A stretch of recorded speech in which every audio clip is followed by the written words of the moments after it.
Galera, o empate entre Bayern de Munique e Real Madrid em 2-2 pela Liga dos Campeões foi um resultado justo? Você acha que a partida de fato refletiu o placar? Será que os dois times jogaram para isso? A gente vai chegar nessa conclusão porque eu estou escutando algumas declarações de alguns jornalistas, de alguns influenciadores, e eu parei para pensar nisso assistindo o jogo novamente. Então, vamos discutir como é que foi o empate entre Bayern de Munique e Real Madrid pela Liga dos Campeões e ver se realmente foi para tudo isso mesmo. Mas antes, se você não é inscrito, se inscreva no canal, ajuda esse canal a crescer porque fortalece bastante o nosso trabalho. O Bayern de Munique, para quem acompanha a diferença de qualidade de concentração entre o Bayern na Liga dos Campeões e na Bundesliga, vê que é algo completamente nítido. Porque o Bayern de Munique da Liga dos Campeões é um time que a gente está acostumado a ver de acordo com a sua história. Quando o Bayern de Munique ele chega para essa fase de mata-mata, ele é parecido assim com o Real Madrid, ele vira a chave. E você vê que o início de jogo ele começa de uma maneira muito intensa da parte dos alemães. Eles sabem fazer valer, eles sabem o peso da camisa, eles precisam comprovar isso. Então o Bayern ele já chega pressionando o Real Madrid com 15 minutos muito fortes e já começa-se a entender o porquê que isso aconteceu muito por conta de dois motivos. O Real Madrid, ele sempre começa suas partidas meio desligados. E não à toa, essa equipe tem 11 viradas na temporada. Por quê? Porque já é uma crítica, já é algo que se entende que o Real Madrid demora para entrar no jogo. E o Bayern de Munique, ele coloca-se no plano tático com o Thomas Tuchel, invertendo os pontas. Então, para quem está acostumado a, desde a época de Robben e Ribéry, ver um Bayern de Munique com pontas de pés trocados, ou seja, um canhoto pelo lado direito e um destro pelo lado esquerdo, não foi isso que aconteceu. Sarra e Musiala inverteram suas posições e isso fez com que o Real Madrid ficasse um pouco confuso. Fora que, na zaga, o Bayern de Munique não contava com o De Ligt, que é o seu melhor zagueiro. E ele passou a colocar, de fato, o Kim Min-jae, que foi um personagem da partida e um personagem de forma negativa. Mas o Kim Min-jae, ele passava uma melhor segurança do que o Upamecano, porque o Upamecano, ele tem um emocional muito fraco, apesar de ele ser um zagueiro muito bom, ele, digamos que é um jogador não tão confiável assim. Então o Bayern de Munique começa a partida com 15 minutos de uma pressão absurda, tanto que ele termina o primeiro tempo com 8 finalizações. O Real Madrid não conseguia respirar. O Real Madrid só foi construir sua primeira jogada depois dos 20 minutos, e aí já foi a jogada do primeiro gol. O Bayern, ele construiu para abrir o placar antes dos 20 minutos, tá? Para quem esperava o Real Madrid daquele final que assustou o Manchester City nos primeiros minutos lá no Etihad, não foi isso que aconteceu. O Bayern jogou para poder abrir o placar. E ele jogou muito em cima de uma marcação muito bem encaixada, que onde o Real ele costuma esperar seus adversários para contra-golpear. Você viu que não era uma posse de bola tão grande quanto os times do Hans Flick ou os times do Pep Guardiola, principalmente, onde o time colocava 70% de posse. Não, foi um Bayern de Munique que chegou a ter uns 60% de posse de bola, mas era uma posse de bola no campo de ataque, era uma posse de bola evitando uma transição rápida, que o Real Madrid consegue fazer muito bem entre Bellingham, Vinícius Júnior e Rodrigo. Não foi isso que aconteceu. Você tinha um Bayern de Munique conseguindo marcar a saída de bola, você tinha um Bayern de Munique incomodando muito o Real Madrid, ao ponto de não deixar os seus meias livres, como o Toni Kroos, por exemplo. O Bayern de Munique não conseguiu abrir o placar, e aí o que aconteceu? O Real Madrid, tendo uma liberdade entre o Toni Kroos e o Vinícius Júnior, consegue chegar ao primeiro gol, e para quem observa muito bem esse primeiro gol, chega-se à seguinte conclusão. Essa jogada foi vista antes de acontecer. O Toni Kroos, ele aponta para o Vinícius Júnior onde ele deve ir. Por quê? Porque os zagueiros do Bayern de Munique, eles têm o costume de ir à caça dos atacantes. Então você vê que o Kim Min-jae, ele tá de olho tentando fazer uma marcação individual no Vinícius Júnior, ele vai para frente e tenta ir à caça, tentando evitar com que a bola chegue nele.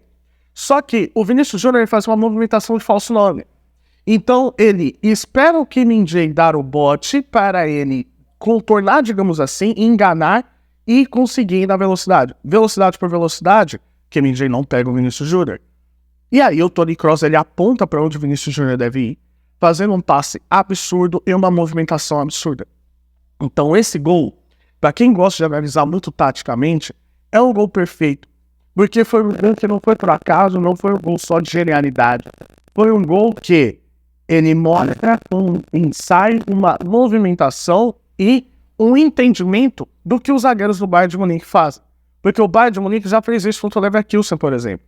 Só que a diferença é que contra o Bayern Leverkusen, o Bayern de Munique ele adiantava muito as suas linhas ao ponto de dar muito espaço. Contra o Real Madrid, não. Você fica com umas linhas mais próximas da sua intermediária, você sofre menos. Só que o efeito foi o mesmo. E com a inteligência e a rapidez do Vinícius Júnior, consegue chegar no primeiro gol, que foi um golaço. Depois disso, o Bayern de Munique ele continua pressionando no segundo tempo, tendo uma inversão de novo dos seus pontos, então o Stuttgart volta aos seus pontos para as suas posições originais.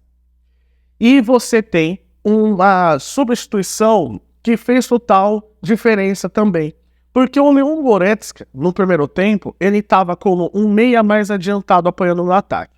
O Rafael Guerreiro, ele já era um meia por um outro lado, meia do lado direito, apoiando muito mais o setor defensivo, fazendo com que a zaga do Bayern de Munique ficasse mais segura.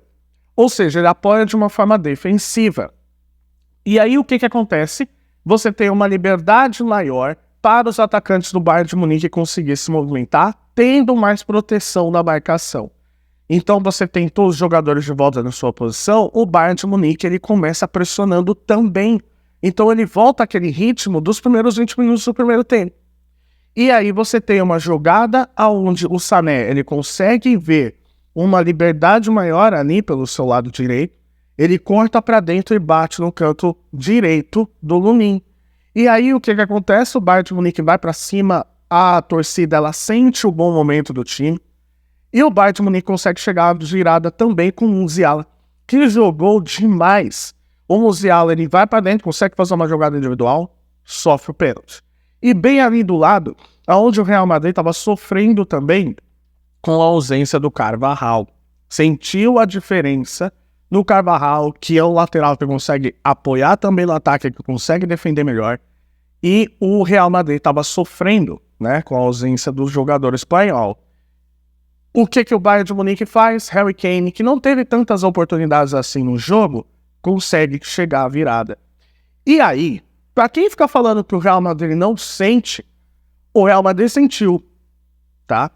Era um ambiente propício para o Real Madrid sentir uma pressão. Criou um verdadeiro caldeirão vermelho a torcida em Munique. Depois disso, o que acontece? O Bayern de Munique ele continua em cima. Sim, o Real Madrid ele consegue um pouco mais de respiro quando entra o Toni Kroos e sai o Jude Bellingham. Bellingham não fez uma boa partida. E o que a gente pode colocar, inclusive, como uma curiosidade, parece que o Bellingham sentiu um pouquinho dos tempos, por exemplo, de Borussia, porque ele viu aquela arena lotada, ele não fez absolutamente nada também por uma marcação muito bem estabelecida ali no meio campo do Bayern. Porque de fato não foi uma boa partida do Bellingham, ele foi muito bem marcado. E aí você até que tem uma melhora ali do Real Madrid, tendo um oxigênio novo, principalmente com o Luka Modric, e aí você tem duas figuras muito emblemáticas desse jogo, que um foi o Vinícius Júnior, o outro foi o Rodrigo. O Rodrigo, ele conseguia uma jogada muito bem individual, ele conseguia se desvincular da marcação com muita facilidade, e através de uma jogada, de uma enfiada de bola, ali pro Rodrigo, dentro da área, ele conseguindo sair da marcação, ele foi derrubado pelo Kim Min-jae, e aí o Vinícius Júnior ele consegue fazer o segundo gol. O que deixa os torcedores do Bayern completamente chateados, por quê? Porque ele já tinha uma proteção do Eric Dier. Dificilmente o Rodrigo iria conseguir finalizar, tendo já a proteção do zagueiro alemão bem atrás do Kim Min-jae. E aí o Kim Min-jae ele foi completamente inocente e acaba derrubando o Rodrigo dentro da área. E aí você tem uma crítica bastante pertinente ao coreano. Por quê? Porque o Kim Min-jae, ele veio como um zagueiro caro, formado numa escola que faz zagueiros. Ele veio da Liga Italiana, ele veio do Napoli. E para quem acompanhou o Napoli ano passado, sabe que ele fez uma grandíssima temporada, tá? E aí você, tendo no campeonato italiano um zagueiro que é zagueiro, você vai com uma expectativa maior, principalmente para conseguir, mostrar para o Upamecano, que era um nome muito maior, que, não importa seu nome, eu consigo tomar o seu lugar. E ele vem com uma estrela, ele começa até que bem, mas ele vai caindo no rendimento da temporada e ele não consegue manter o seu ritmo. E isso já foi alertado, inclusive pelo Arthur Quesada, da TNT Sports, que colocaram que Min-jae era uma bomba relógio, e ele estava correto. Então, o Bayern de Munique ele meio que apostou suas fichas no zagueiro que realmente comprometeu. Eu não culpo nem tanto o primeiro gol assim, porque você tem uma jogada genial, mas esse segundo, o Bayern de Munique tinha virado, e era para ter feito o terceiro, o quarto, se não fosse uma imprudência do zagueiro. Respondendo a pergunta do início do vídeo, o resultado foi justo? A resposta é não. Porque o Bayern de Munique criou para conseguir fazer um 3-1, por exemplo, em cima do Real Madrid, um 3-2, quer que seja, mas pelo menos sair com a vitória. E o Real Madrid, ele aposta na força da sua camisa, na sua força de reação, para se apegar a um resultado que, inclusive, jornais como o Jornal Marca já colocaram uma manchete, por exemplo, Vinícius Júnior salva o Real Madrid. Então, o que a gente pode colocar é que o Real Madrid saiu muito no lucro por um resultado que não foi merecedor. O Bayern de Munique merecia ganhar. Agora, o que a gente pode plantar no segundo jogo é que, fazendo uma projeção, o Real Madrid é garantia que vai ser o Real Madrid do Bernabéu? Porque, como eu disse, o Real Madrid tem 11 virados nessa temporada, ele começa meio desligado. Ele vai ser o Real Madrid do Bernabéu? E o Bayern de Munique, a gente pode já ver que é uma equipe que vira a chave na Liga dos Campeões e ele mostra competitividade. Então, sim, o Bayern de Munique ele será competitivo, e aí eu tenho um pensamento seguinte. Talvez se o Bayern de Munique fosse pro Bernabéu ganhando, talvez ele começasse com a partida um pouquinho abaixo. Por quê? Porque ele poderia falar, olha, já fizemos o nosso resultado na Alemanha, vamos tentar segurar. Mas o que tenta parecer aqui pra gente é que vai ser um jogaço e que vai ser lá e cá novamente.